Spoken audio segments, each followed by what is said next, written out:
Bismillahirrahmanirrahim. Ada satu hadis yang antum sudah hafal, dan manfaat hadis ini untuk kita ingat terus supaya kita betul-betul menuntut ilmu syar'i. Di dalam hadis yang sahih yang diriwayatkan oleh Imam Muslim dan yang lainnya, Nabi SAW bersabda dari sahabat Abu Hurairah radhiyallahu an, Nabi bersabda, "Man naffasa an mu'minin kurbatan min kurabi dunya naffasa Allah anhu kurbatan min kurabi yaumil qiyamah. Wa man yassara ala mu'sirin yassara Allahu alaihi fid dunya wal akhirah. Wa man satara musliman satara Allah fid dunya wal akhirah. Wallahu fi auni al-'abdi ma kana al-'abdu fi auni akhi. Wa man salaka tariqan yaltamisu fihi 'ilman sahhalallahu lahu bihi tariqan al-jannah. Wa majtama'a qaumun fi baitin min buyutillah yatluna kitaballah wa yatadarasunahu bainahum illa nazzalat 'alaihimus sakinah wa ghashiyatuhumur rahmah wa haffathumul malaikah wa dzakarahumullahu fi man 'inda wa man batta'a bihi 'amaluhu lam yusri' bihi nasabuh." Dari sahabat Abu Hurairah radhiyallahu an, ia berkata, telah bersabda Rasulullah sallallahu alaihi wasallam, barang siapa yang melapangkan kesulitan seorang mukmin dari kesulitan dunia, maka Allah akan lapangkan dia dari satu kesulitan di hari kiamat. Barang siapa yang memudahkan orang yang dililit utang, maka Allah akan mudahkan dia nanti pada hari kiamat. Allah akan mudahkan di dunia, Allah mudahkan di akhirat. Barang siapa yang menutupi aib seorang muslim, Allah akan tutup aibnya di hari kiamat. Allah akan tutup aibnya dunia dan akhirat. Dan Allah akan senantiasa menolong seorang hamba selama hamba itu menolong saudaranya. Dan barang siapa yang berjalan untuk menuntut ilmu, maka Allah akan mudahkan jalannya ke surga. Antum ingat tuh, barang siapa yang berjalan untuk menuntut ilmu, Allah akan memudahkan jalannya ke surga. Wa man salaka tariqan yaltamisu fihi ilman sahhalallahu lahu bihi tariqal jannah. Barang siapa yang berjalan untuk menuntut ilmu, Allah akan mudahkan jalan ke surga.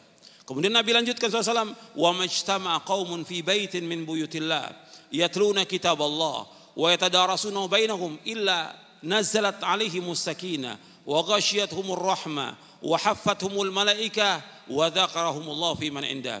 Dan tidaklah berkumpul satu kaum di satu masjid dari masjid-masjid Allah yang mereka membaca kitab Allah dan mereka pelajari, mereka kaji kitab Allah itu, melainkan yang pertama akan turun sakinah, ketenangan. Yang kedua diliputi oleh rahmat Allah SWT. Yang ketiga dikelilingi oleh malaikat. Yang keempat Allah akan sebutkan orang-orang yang hadir oleh Allah, disebutkan di hadapan para malaikat yang berada di sisi Allah Taala. Wa man batta'a bihi 'amaluhu lam yusri' bihi nasabuh. Barang siapa yang lambat amalnya, tidak dapat dikejar oleh nasabnya. Itu perhatikan ini. Ini hadis manfaat. Ada di Arba'in An-Nawawi hadis ini. Hadis sahih riwayat Muslim. Yang pertama Nabi sebutkan, kalau ada teman kita, saudara kita mengalami kesulitan, kesusahan, bantu, jangan diam kita. Dia seorang muslim, kita kenal, kita tahu, apalagi dia saudara kita, tetangga kita, dia sulit, bantu. Allah akan hilangkan nanti kesulitan kita nanti pada hari kiamat. Orang yang memudahkan, orang yang dililit utang, dia nggak mampu untuk bayar, susah hidupnya, dililit utang karena dia nggak ngerti. Dia berutang orang miskin, kita bantu untuk bisa membayarkan hutangnya. Atau dia hutang pada kita, yang kita lihat nggak mampu dia untuk bayar, kita bebaskan. Atau kita berikan tempo atau bebaskan, seperti Allah sebutkan dalam surah Al-Baqarah, wa in kana dzu usratin fanadhiratun ilai maisarah wa an tasaddaqu khairul lakum in kuntum ta'lamun. Dan jika orang yang sulit enggak mampu untuk bayar utang, kamu tunda sampai waktu dia lapang. Kalau kamu sedekahkan itu lebih baik bagi kamu jika kamu mengetahui. Mudahkan orang yang dililit oleh utang. Kemudian yang ketiga Nabi sebutkan, barang siapa yang menutupi aib seorang muslim, Allah akan tutup aibnya dunia dan akhirat. Jadi nggak boleh kita menyebarkan aib seorang muslim, apalagi dia orang-orang yang saleh, orang-orang yang baik, yang taat kepada Allah, taat kepada Rasulnya. Yang keempat, Allah akan selalu menolong seorang hamba selama hamba itu menolong saudaranya. Selama kita menolong seorang hamba, menolong seorang, Allah akan tolong kita. Yang kelima, Allah sebutkan barang siapa yang berjalan untuk menuntut ilmu, Allah mudahkan jalan ke surga. Itu perhatikan tuh. Maka nggak boleh kita lepas untuk menuntut ilmu. Sampai kapan menuntut ilmu? Sampai wafat. Terus kita harus semangat untuk menuntut ilmu syar'i sampai kita diwafatkan oleh Allah. Belajar Quran dan Sunnah menurut pemahaman salafus soleh. Wajib gitu loh. Yang pokok yang pertama kita kaji tentang akidah. Kajian tentang akidah, bukan kajian tentang tematik-tematik, bukan. Bukan yang lain, bukan ceramah umum. Kajian Al-Quran was Sunnah ala fahmi salaf. Akidah yang pokok yang pertama kali. Kemudian selanjutnya barang siapa yang berkumpul di satu masjid, dari masjid Allah, di masjid, kajian itu di masjid, bukan di rumah, di masjid. Barang siapa yang ngaji di masjid, nuntut ilmu di masjid, belajar di masjid, dia kaji kitab Allah, maka 4 Allah Nabi sebutkan. Yang pertama apa? Turun sakinah, ketenangan. Beda dengan di rumah, beda di tempat lain. Di masjid turun sakinah, ketenangan. Kalau kita belajar Quran dan Sunnah.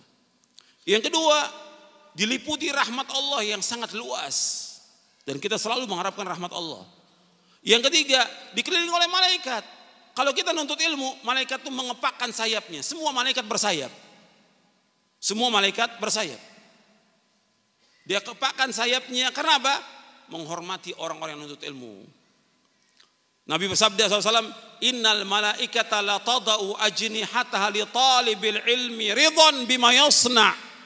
Sesungguhnya malaikat mengepakkan sayapnya kepada orang-orang yang menuntut ilmu, ridho dengan apa yang mereka kerjakan. Ridho dengan orang menuntut ilmu. Maka antum sungguh-sungguh nuntut ilmu, jangan malas. Rajin dan perhatikan, ikhlas karena Allah, catat apa yang disampaikan. Kemudian yang keempat disebutkan lagi bahwa orang yang nuntut ilmu itu, yang belajar Quran dan Sunnah, itu Allah akan sebutkan nanti di antara para malaikat yang berada di sisi Allah. Kemudian terakhirnya di hadis ini, waman batta'a bihi amaluhum lam yusri' bihi nasabuh. Barang siapa yang lambat amalnya tidak dapat dikejar oleh nasabnya. Karena yang dipentingkan dalam Islam ini amal, ilmu dan amal, bukan nasab. Meskipun dia mengatakan keturunan ningrat, keturunan nabi, keturunan rasul, orang yang mulia, tetap di hari kiamat Allah akan nilai bukan nasabnya, yang Allah nilai apanya? Amalnya. Likullin darajatum mimma amilu. Semuanya akan diberikan derajat tergantung dari apa yang mereka amalkan. Bukan nasabnya, bukan. Amal. Yang dipentingkan dalam Islam ilmu dan amal. Ikhwani fiddin, azakumullah. Ini sebagai muqaddimah yang penting supaya kita terus semangat untuk menuntut ilmu dan mengkaji Al-Quran dan Sunnah ala fahmi salaf di masjid-masjid Allah. Di mana ada masjid, cari masjid untuk mengkaji Al-Quran wa Sunnah ala fahmi salaf. Kaji. Sebab ini tempat yang barokah.